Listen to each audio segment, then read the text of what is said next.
Selamat pagi, semangat pagi, salam sejahtera bagi kita semua. Perkenalkan, nama saya Rizky Raindriati. Saya adalah penulis capaian pembelajaran seni rupa. Hari ini kita akan membahas beberapa pertanyaan yang sering ditanyakan seputar capaian pembelajaran. Ada beberapa pertanyaan, saya akan share screen terlebih dahulu. Beberapa pertanyaan yang umum ditanyakan itu apakah perbedaan capaian pembelajaran dengan KIKD, kompetensi-kompetensi dasar, pada K13. Jadi capaian pembelajaran atau yang kita sebut dengan CP itu dinyatakan dalam bentuk paragraf atau narasi yang diatur dalam fase-fase.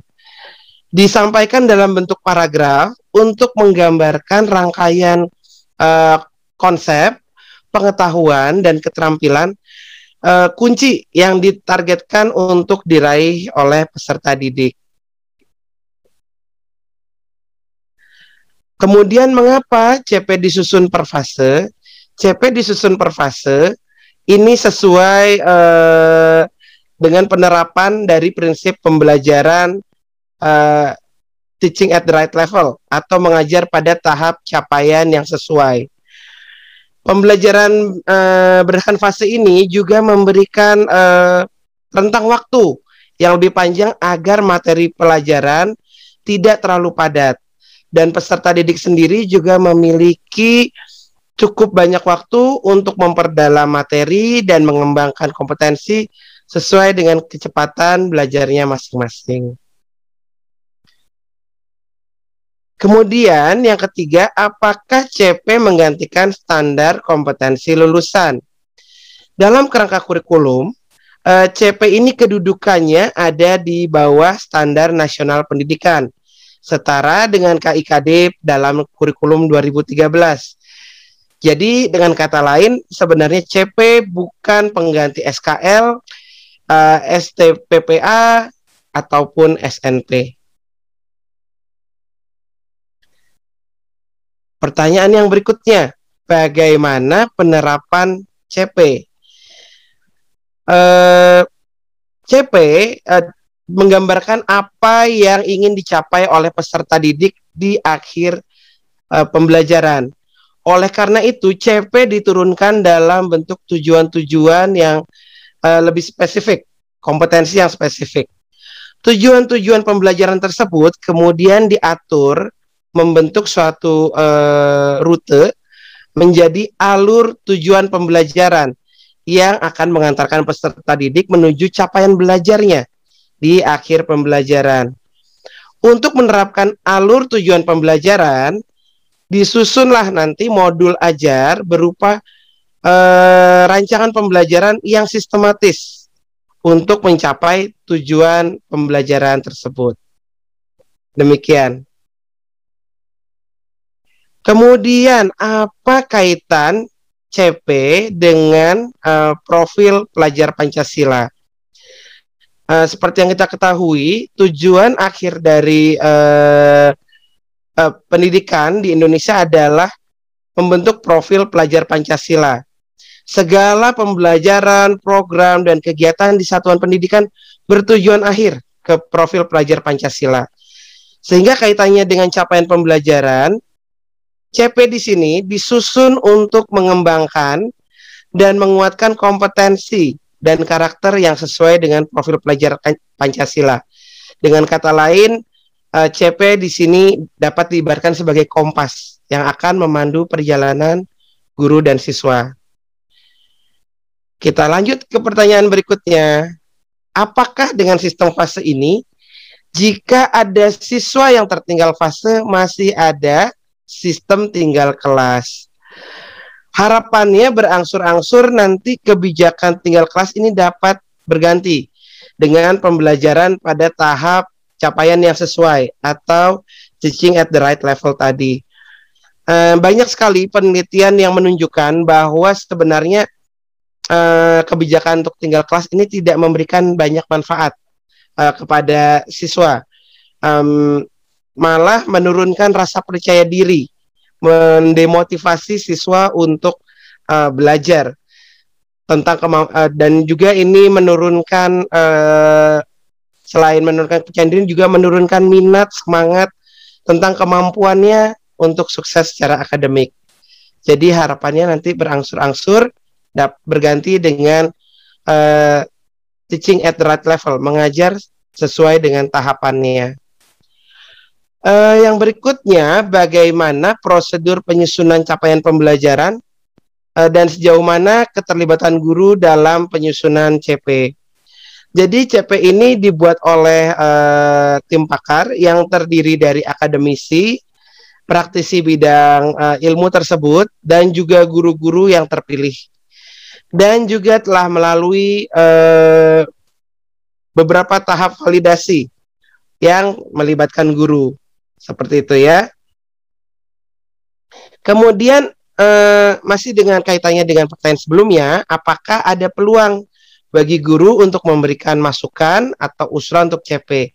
Tentu saja ya, guru dapat memberikan masukan dan usulan melalui proses monitoring dan evaluasi kurikulum yang dilakukan secara berkala.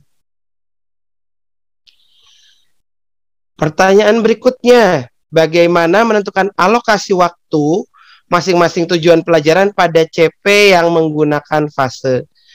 Jadi pemerintah pusat ini menetapkan jumlah jam pelajaran setiap CP per tahun, bukan berdasarkan fase.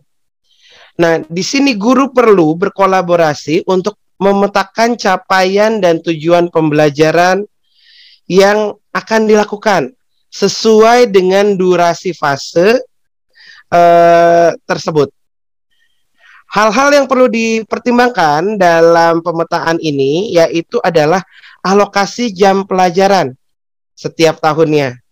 Yang kedua, karakteristik peserta didik tentunya terkait tujuan pembelajaran tersebut atau topik yang mungkin memerlukan waktu lebih panjang atau pendek malah ya untuk dipahami oleh peserta didik. Dan yang ketiga, bahan pertimbangannya juga topik mana yang kemudian akan digunakan sebagai penguatan proyek profil pelajar Pancasila.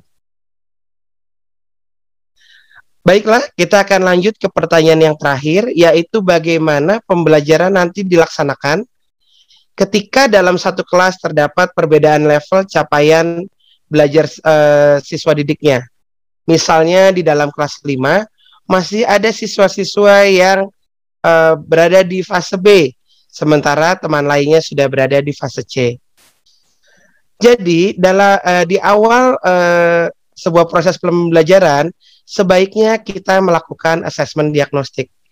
Ini dapat membantu kita untuk memetakan kemampuan siswa dan juga memetakan minat serta gaya belajar siswa dan juga level pemahaman siswa.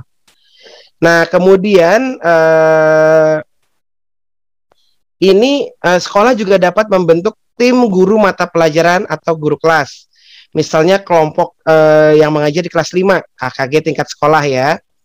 Kemudian tim dapat berdiskusi mengenai hasil asesmen diagnostik tadi. Jadi bagaimana menggunakan hasil asesmen diagnostik untuk merancang kegiatan pembelajaran yang sesuai. Misalnya, untuk anak-anak yang memiliki kesulitan belajar, itu guru dapat merancang kegiatan pendampingan yang personal, one on one ya, satu persatu begitu.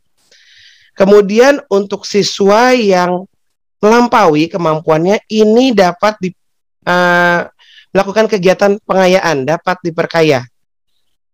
Dan siswa yang melampaui ini juga dapat diberdayakan untuk berbagi tips atau trik belajar dengan teman-teman lainnya. Ini diharapkan juga dapat membantu siswa-siswa yang mungkin tertinggal untuk termotivasi belajar, karena mereka dapat dari temannya sendiri. Jadi mereka tidak merasa digurui, mereka belajar dari temannya sendiri. Nah, kemudian nanti guru-guru membuat dokumen pembelajaran ya, hasil pembelajaran tadi dikumpulkan menjadi sebuah modul ajar dan disimpan di satu folder yang bernama modul ajar kelas 5. Folder ini harapannya dapat diakses oleh semua anggota tim, guru lain dan juga pimpinan sekolah. Jadi kembali lagi tadi selain kita mengelompokkan ya, kita dapat melakukan pengelompokan, kemudian kita juga dapat melakukan strategi grouping dengan mempertimbangkan sebaran kemampuan. Misalnya dalam sebuah grup terdapat anak yang mungkin melampaui atau anak yang di atas rata-rata. Dan juga terdapat anak yang di bawah fase tersebut. Sisanya adalah anak yang rata-rata. Ini akan membantu untuk memotivasi siswa karena tidak merasa dibeda-bedakan. Kemudian nanti tim guru juga akan melakukan pertemuan rutin ya, melakukan KKG sekolah untuk diskusi kemajuan pembelajaran, termasuk tentang kemajuan belajar siswa dan langkah-langkah yang perlu ditempuh. Bisa juga diskusi dapat dilakukan di luar jam KKG. Bila ada ide-ide baru, silahkan untuk teman-teman kumpulkan di folder modul ajar kelas tersebut. Seperti itu. Baik, demikian beberapa pertanyaan yang sering diajukan seputar capaian pembelajaran. Mudah-mudahan ini memberikan gambaran kepada teman-teman mengenai capaian pembelajaran ini lebih lanjut. Demikian dari saya, sampai jumpa lagi dalam kesempatan yang lain. Salam Sekolah Penggerak.